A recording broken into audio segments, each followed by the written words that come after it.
Hello guys, now I'm making this video because just explaining things on the ground doesn't always make it easy to understand. So even though this is not real flying, I'm going to demonstrate everything here in the simulator as we go, so you can clearly see how it all comes together, okay? Also, since a lot of training these days is done with the G1000 plane, so I decided to use the G1000 for this demo. It's more sensitive, but once you get used to it, it's actually easier to read everything at a glance. Okay. So today, I'll be using this simulator to show you how to apply ETCA to the four basic maneuvers: a straight and level, lever turns, climbs, and descents. And I'm going to run this just like an actual flight training, and keeping it simple and focusing only on the key points. Because during real flight training, if I talk too much, it usually doesn't stick in the moment. And that's why solid ground preparation is so important. If you come in prepared, you'll fly better and of course save money in the process too, right? So cool, yeah. Then let's go with the straight and level flight first. Before that, just a quick reminder. What is ETCA? Yes, ETCA is a cycle. And what was the first step? Yes, it's establish, right? So establish the pitch, bank, and power settings and the control instruments, right? But for now, just to simply put, it's attitude and power for the establish step. And plus, I would like you to add one more thing, which is heading bug and altitude bug here. So you don't drift off a heading or altitude. Okay. Great. And let's go.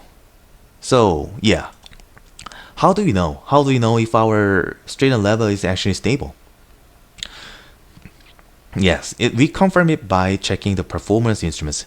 If you look here, altitude is stable, the VSI is showing 0, the heading is not drifting, and since we're in straight and level, the bank is essentially 0 and the plane is coordinated now. You can see the bar below the triangle here. It should be centered to be coordinated. And the airspeed, yeah, the main, you'll be mainly focused on the airspeed actually for the maneuvers. So for now, the airspeed is holding steady at about 90 knots. That's exactly what we want to see, right? So cool. And if you see here, yeah, if you see my RPMs going, you might notice something here that seems a little confusing, because you might be thinking like, wait, didn't you say to set 2300 RPM for the maneuver, right? But why are we at 2200 right now? It's really great question.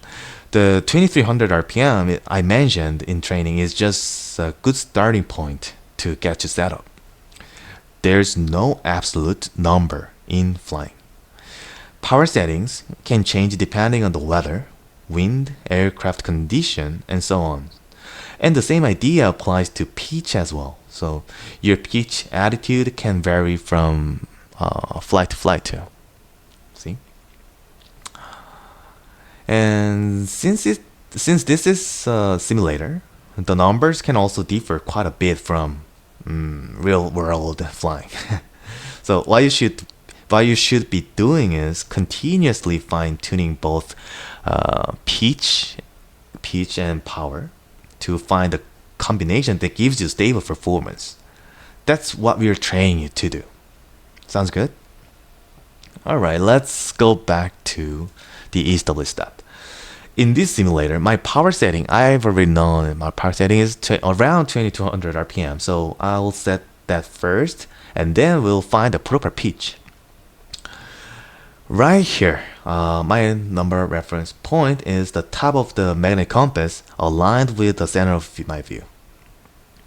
And I'm using this point because I think it matches the horizon for my student level picture. It's not like directly matches the horizon, but it's very good for the student level condition. My seat, great. And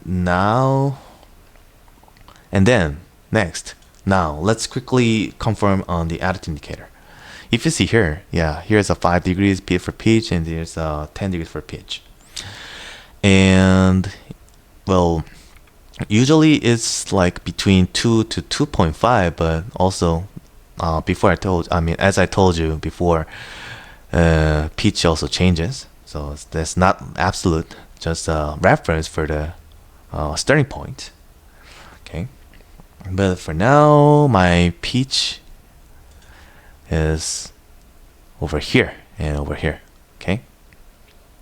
Great. And what's the next?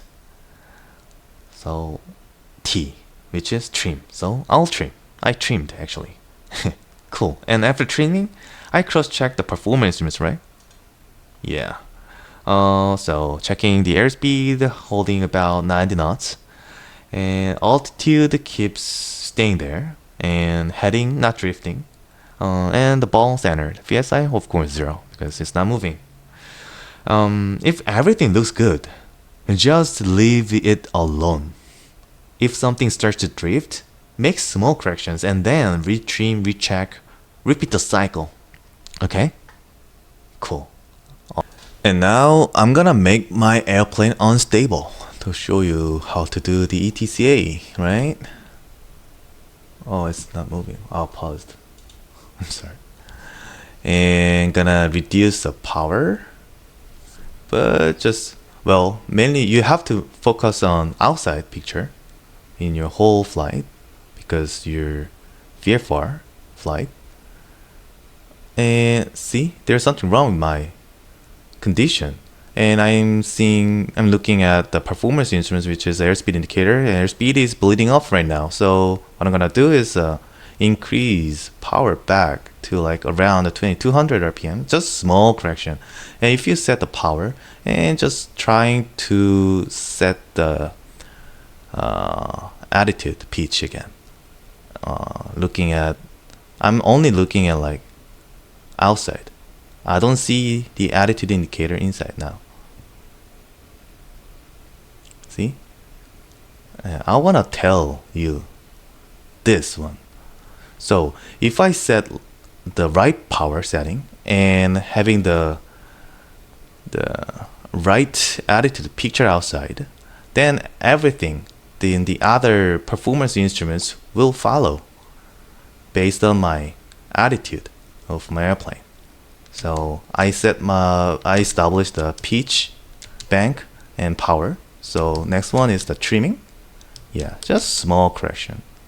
And if you touch the power, just re-trimming again. This simulator is kind of like sensitive, so it's really like hard to like keep maintaining. But I'm doing my best right now. Yeah, just doing like this. Yes. And I just wanna get closer to 7200. I mean 7200 feet.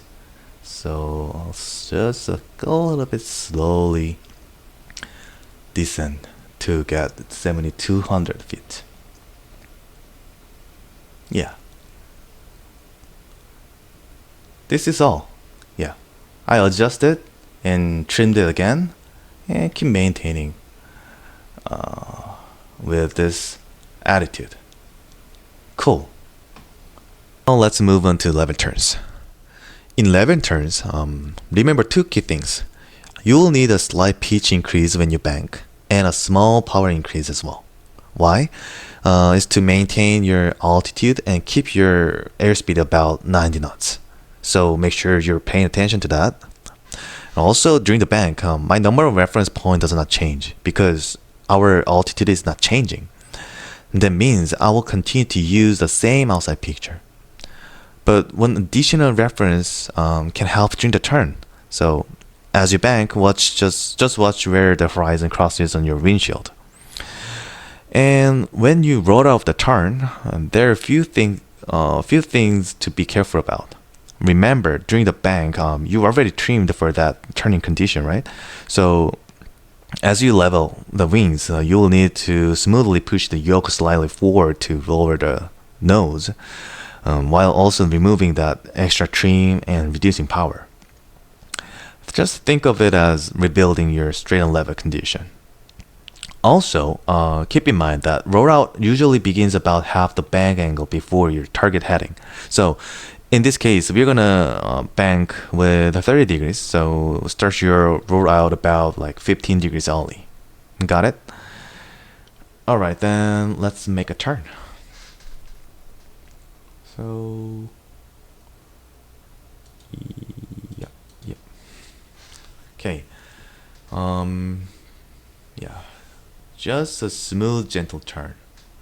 Yeah. Like this, and keep, and just pitch up a little bit, and add a little bit power.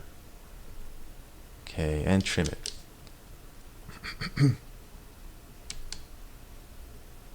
Okay. Yeah. And if you trimmed, you can see where the horizon crosses on your windshield, right? So in this case, it crosses around upper left your air vent, right? Yeah, you check this, so it will be helpful, like as a additional reference to visual reference. And I need more power. Okay. So since I touched the throttle, so I trimmed again. And it's about like 15 degrees now, so start to roll out. And oops. It reacts too fast. My bad. So usually just need a gentle control. I think it's because of the simulator. Okay. And reduce the power a little bit, and just to set my number reference for the steering level. Okay. Let's do the same thing to the opposite side. So, okay. Right. Oops. Alrighty.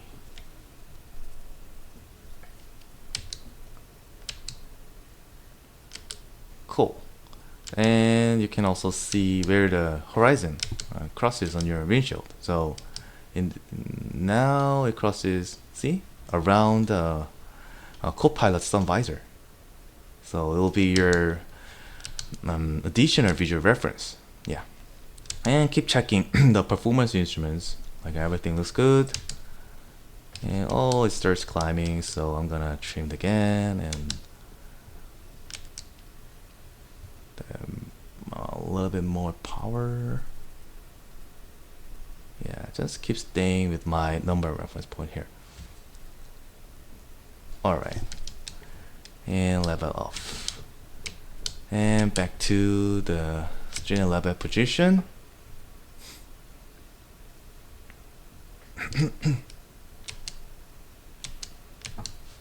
Here's my number reference point. My power is around 2200 RPM, and set the correct pitch attitude, which means everything will be coming back to normal. Cool, awesome. Alright, now let's move on to the climb.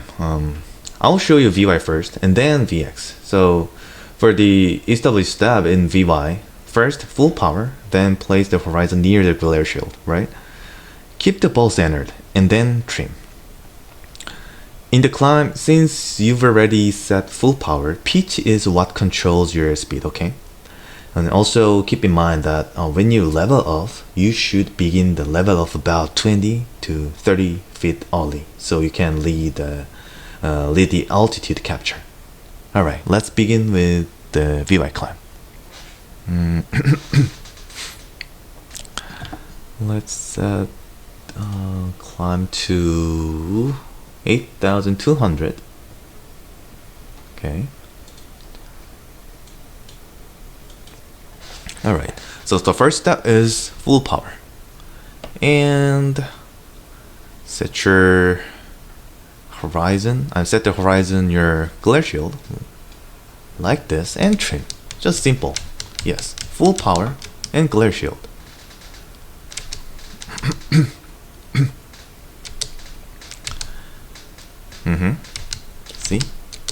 if you set this kind of like attitude, then the airspeed will be around 72 knots.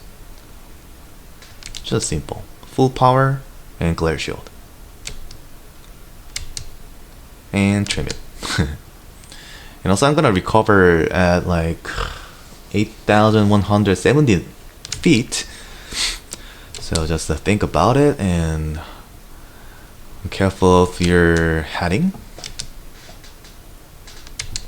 And also you've already set your full power, so the pitch controls the airspeed. So if it's too low, then just lower the nose. If it's too fast, and bring your nose up. Okay, now it's the time to level up. Reduce the power back to 2200 RPM, which is a straight level flight. And also my attitude should be, number reference point should be here. Okay, great. And I want like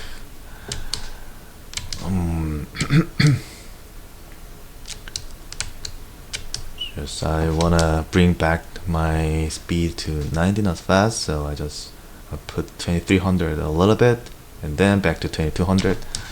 Now, okay, this is for the VY climb. Okay, alright, and then VX climb, it should be the same, like full power, and your number reference point would be, change it to the top of the PFD in this case. Okay, so simple. I'm gonna recover at like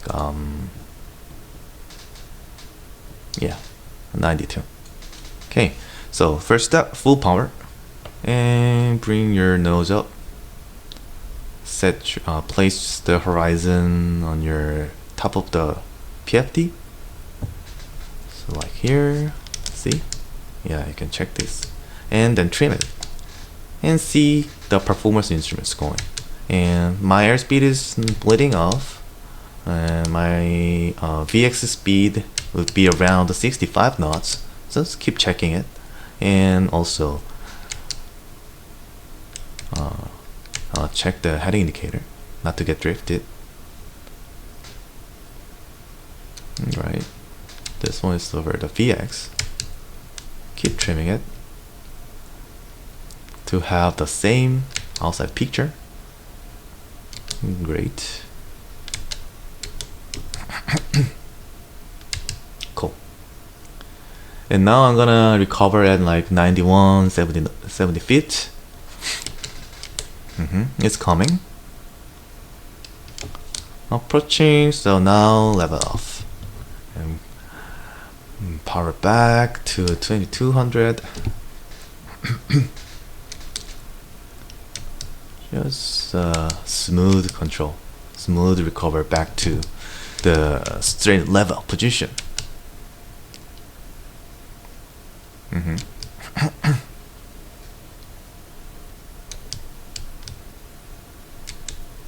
Alright, keep trimming it. And this one would be my straight level attitude. Picture outside. Yes. That's it.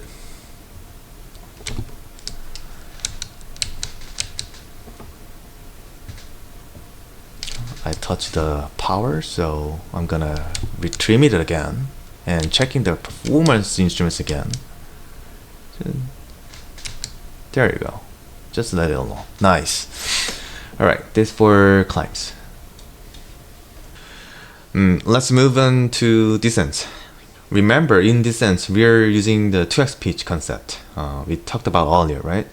So first, reduce power to about 1800 RPM. Then set your descent picture by placing the horizon about twice as high compared to your straight and level reference point, like this. So that's your 2x reference. And once that picture is set, then trim to relieve the pressure. So your goal is just to stabilize around your target airspeed, typically about like 90 knots, and with a stable descent rate. and keep using your outside picture as your primary reference, and continue your cross-check inside, like airspeed, VSI, heading, and coordination. Okay. All right. Let's begin with descent. So I'm gonna reduce my power around to 1800 here, and change my pitch about like 2x pitch here. Check, and cross check the performance instruments. Okay.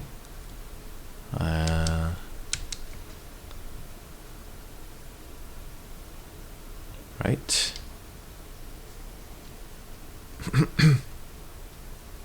And keep all centered.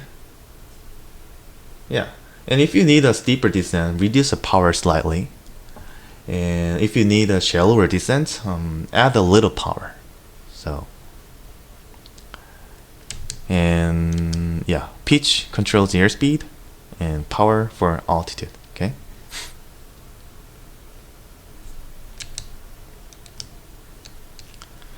Just keep descending like this, and keep checking with 90 knots. And I have a stable descent rate. Okay. So, alright, but keep having the 2x pitch here. Right? And it's time to recover. Gonna recover at like 8050 for now. Just smoothly pitch up and power back to 2200, which is student level, and maintaining my attitude picture for student level 2. Then trim it. Great. Yeah. This for the descent. Cool. So yeah, so today we looked at how to apply ETCA to the 4 basic maneuvers, and well, I'll keep trying to bring you more demos like this whenever I can. Well, if there's one key takeaway from today's lesson, it's this: once you properly set out attitude and power, the performance instruments will usually follow. Okay, you have to keep in mind. Yes, that's it for today. Yeah. Have a great day, guys. And thanks for watching.